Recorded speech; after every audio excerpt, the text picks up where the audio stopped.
আজ যে শহরটিকে আমরা চিনি সাহিত্য সংস্কৃতির রাজধানী নামে, জানো কি একসময় এটাই ছিল পুরো ভারতের রাজনৈতিক রাজধানী। হ্যাঁ, আমি বলছি কলকাতার কথা। 1772 সালে ওয়ারেন হেস্টিং কলকাতাকে করলেন বাংলার রাজধানী। সময়ের সাথে সাথে ব্রিটিশ ইস্ট ইন্ডিয়া কোম্পানি এখানেই গড়ে তোলে তাদের শাসন কাঠামো। 1858 সালে ভারত সরাসরি ব্রিটিশ সরকারের অধীনে এলে কলকাতা হয়ে ওঠে পুরো উপমহাদেশের প্রশাসনিক কেন্দ্র। কিন্তু কেন এই কলকাতা?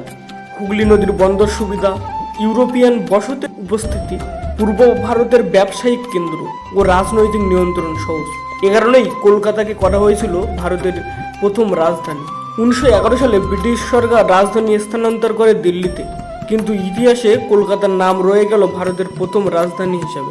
ইতিহাস কখনো পুরনো হয় না। কলকাতার গর্ব তুমি জানলে, এবার তোমার পালা। জানাও সবাইকে, শেয়ার করো, লাইক করো, ছড়িয়ে দাও বাংলার গৌরব। ধন্যবাদ।